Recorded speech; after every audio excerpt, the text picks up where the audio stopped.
शेतकरी मित्रांनो, आपल्या देशाचे पंतप्रधान नरेंद्र मोदी यांनी कालच आपल्या देशाचे तिसरे पंतप्रधान म्हणून त्यांनी शपथ घेतलेली आहे आणि शपथ घेतल्यानंतर पहिल्याच दिवशी पहिलाच मोठा निर्णय हा त्यांनी घेतलेला आहे।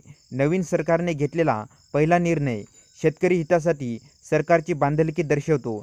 शेतकरी मित्रांनो, सरकारच्या वतीने एक प्रेस नोट जाहीर करण्यात आलेली आहे आणि या प्रेस नोटमध्ये आपल्या देशाचे पंतप्रधान नरेंद्र मोदी यांनी एक अतिशय महत्त्वाचा असा निर्णय घेतलेला आहे।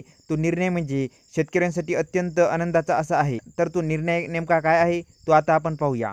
तुम्ही इथे बघू शकता, पंतप्रधानांनी स्वाक्षरी केलेली पहिली फाईल PM किसान निधीशी संबंधित। शेतकरी मित्रांनो, आपल्या देशाचे पंतप्रधान म्हणतात की आमचे सरकार किसान कल्याणासाठी पूर्णपणे वचनबद्ध आहे, त्यामुळे पदभार स्वीकारल्यानंतर स्वाक्षरी केलेली पहिली फाईल ही शेतकरी कल्याणाशी संबंधित आहे, हे योग्य आहे असे आपले देशाचे पंतप्रधान श्री नरेंद्र मोदी हे असे म्हणाले आहे।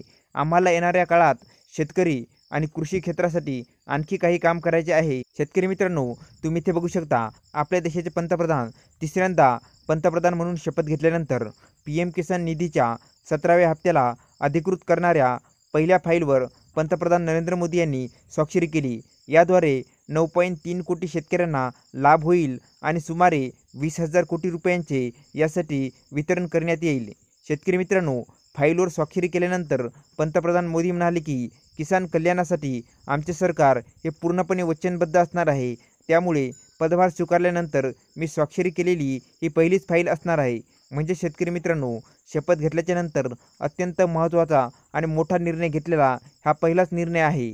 तर शेतकरी मित्रांनो, हा व्हिडिओ कसा वाटला खाली कमेंट करून सांगा आणि याविषयी अशाच आणखी नवनवीन माहितीसाठी आपल्या KK मराठी GR या यूट्यूब चॅनलला लाईक, शेअर अँड सबस्क्राईब करायला विसरू नका।